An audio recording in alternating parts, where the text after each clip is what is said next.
Hey guys, Miss Marcus here, and as you can see, we're back with some Master League. I believe this is episode number 6 of my Southampton Master League. Of course, the opposition today, of course, are Hull, but we have 3 matches again as usual, all from the Premier League. Of course, we have games against, I think it's Hull, Liverpool, and someone else. I think they're West Ham at the end of this episode. But of course, the objective of this Master League is to win the Champions League with Southampton. So even if I went on, let's say I won the league this season, and then I went on to then face off against like Bayern Munich in the Champions League, get all the way to like the final and end up winning it, then I could move on from Southampton and start a Master League somewhere else, but without having to restart the whole Master League process again. So it basically allows me to continue the story of Mr. Marcus as a manager, but also allow me to establish being at a club already. So of course, going into the first game of this episode, and it is against Hull City,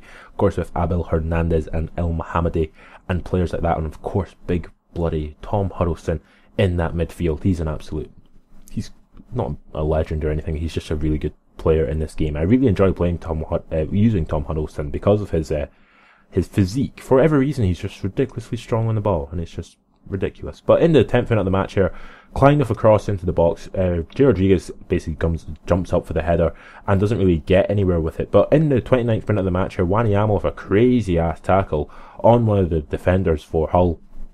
Eventually Pella plays the ball through to Schneiderlin. Schneiderlin gets front goal, and Schneiderlin pops it in the back of the net, pinging it off the inside of the post to score his first goal. I think it's his first goal for the season. And of course, the captain, fantastic that he is. Again, him and J. Rodriguez are basically captain and vice captain. And here we see J. Rodriguez running forward, coming up to the half-time mark, as we see here Klein go with a crazy shot at the half-time whistle. So again, no audio in this episode, because again, the footage is, well, it was corrupt for the audio. The audio was corrupt and I couldn't fix it, which is really frustrating, because audio really sort of adds to the thing rather than just listening to me. You get to listen to not Jim Beglin, but you get to listen to the crowd.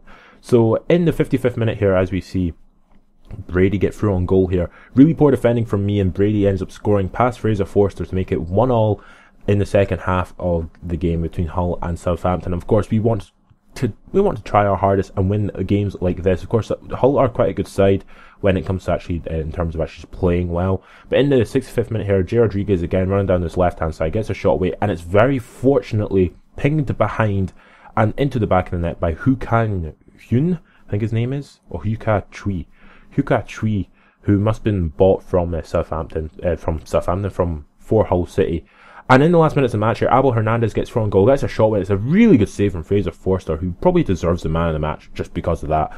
But basically it shows that we weren't at our best, considering that we just beat Crystal Palace and we just beat Burnley quite comfortably, and then we sort of struggled against Hull City, which isn't really a positive thing, because you don't really want to struggle against someone like Hull City. I mean, they're an alright team, but I would not go out my way to be like, yeah, I really should be struggling against them. But as you can see here, we sort of struggled a little bit in the last minutes of the match, in the latter seconds of the match, to try and get the ball away, until we eventually clear it with Klein, and nothing they could actually do here. I probably should have got the ball back with Pella there, to be honest. Probably could have got it back with a double X tackle and got the ball back and pinged it into the back of the net like a beast. But you know how I am. I don't really use that at all. I don't really use that double X tackle. But there you see Luke Shaw as well with Morgan Schneiderlin at the end of the match with a 2-1 win. So not the best performance from us. As you can see, our shots on target were absolutely dreadful.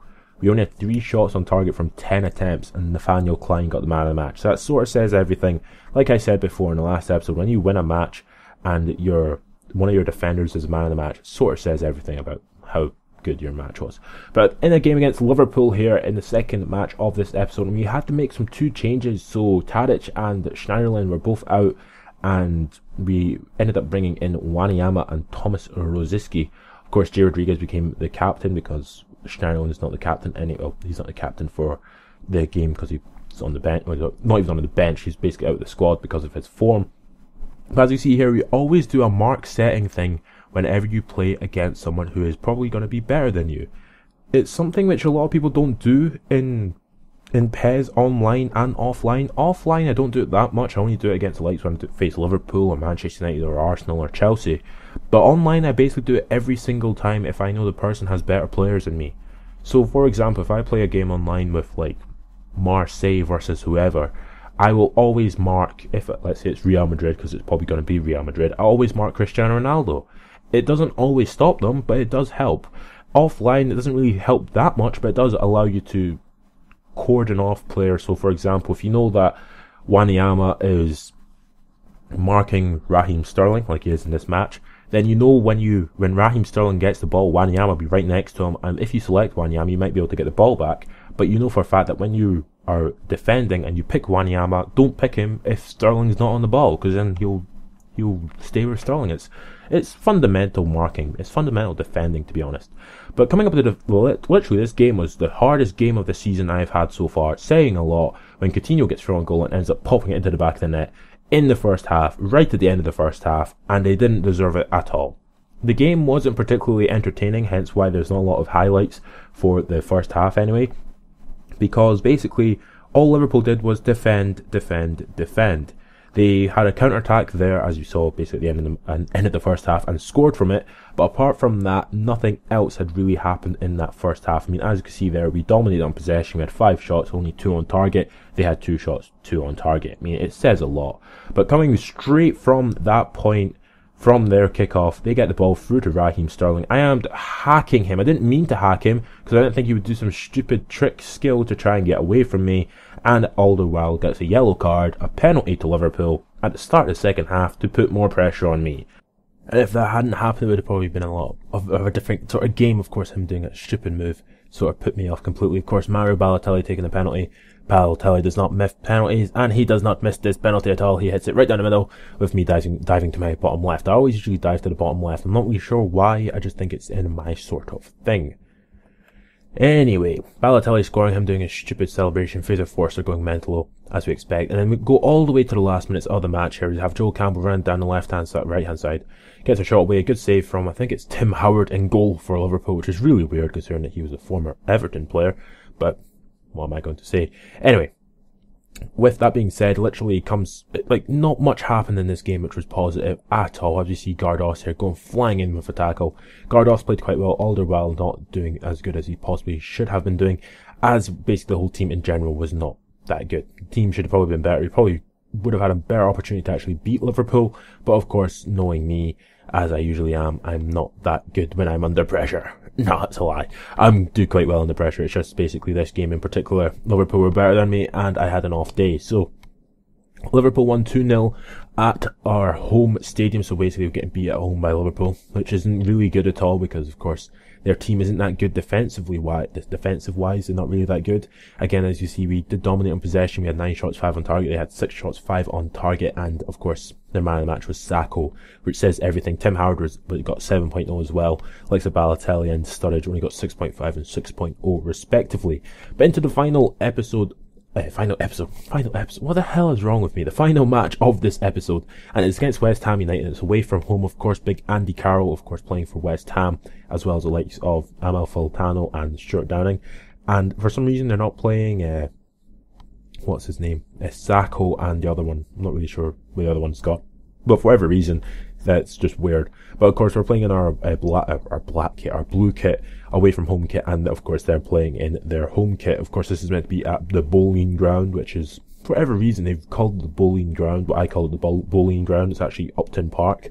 Don't know why they call it the bowling ground. It's weird, because it's like Arsenal Stadium should technically be Ashburton Grove if you go with that logic. But, what am I going to say? Anyway, so away to West Ham United. West Ham, of course, are quite a good team. They have likes of Jenkinson at the back, Koyate as well. There, Jack Cork still playing in that midfield instead of Wanyama. I think I didn't play Wanyama in this game. I think Schneiderlin came back into the squad again. The likes of course, in the game against Liverpool, we were missing Tadic and Schneiderlin, so 2 relatively quite big players. James Ward-Prowse also started this match on the right-hand side. As we get to the 7th minute of the match, we do some good defending here with Schneiderlin and whatnot. Gives it to Johansson, gives it to Amal Fultano, takes one touch, basically pings it into the bottom corner.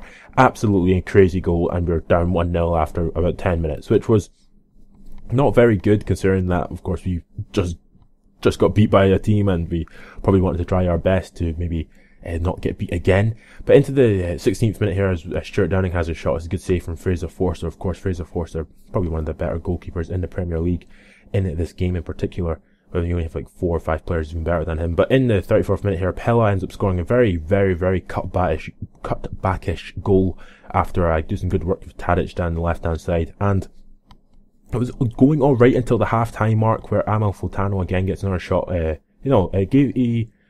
He gave the ball to Andy Carroll, had another shot. I probably should have scored there, but a good save from Fraser Force. And it comes to literally the last minutes of the first half as Amalfitano tries to get away again.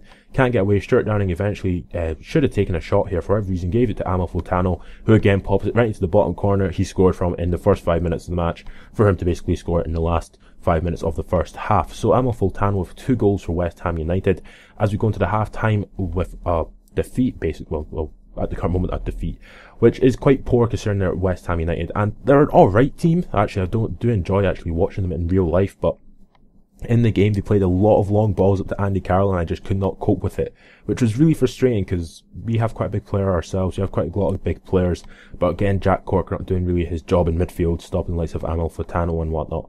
But of course, as we saw there at the half-time mark, we were dominating the hell out of them. We probably deserved to be winning the game quite comfortably. But into the 55th minute here, as Tadic gets through on goal, very fortunately after a deflection from Rosiski's pass, and Tadic goes on to score and equalise in the 55th minute, which is quite good, of course, going past Adrian, the goalkeeper, which he's not a very good goalkeeper, so that's expected. But into the 71st minute here, as Klein on the ball, plays a really, really bad ball to Tadic, who ends up actually getting there ahead of Creswell, passes it back to Klein. Klein crosses it in for Graziano Pella to come up, header it down into the ground, and he scores a beast of a header to make it 3-2 to Southampton away from home against West Ham United. He goes off to celebrate. He's just loving life. He's basically he's having the season of his lifetime here, as he scored probably about 12 goals already in this season, and there's only like 10 games in. So it's absolutely fantastic as we just about win the game 3-2 against West Ham. Of course, 2 at half time to West Ham. They probably should have capitalised on the half-time lead, but I can't really complain, can I? We won the 3-2, 10 shots, 8 on target from us, 6 shots, 4 on target from them. But as you can see there was a lot of interceptions in the match. There was a lot of midfield play as well, as the man of the match goes to, of course, the beast up front, Graziano Pella. So of course here I'm going to show you the table. The table I think should probably be quite close once again. Man United with 32 points, Arsenal and us are on 30. So yes, we're third in the table, and that is that. So if you have enjoyed this video, subscribe to my channel for more, and catch you later.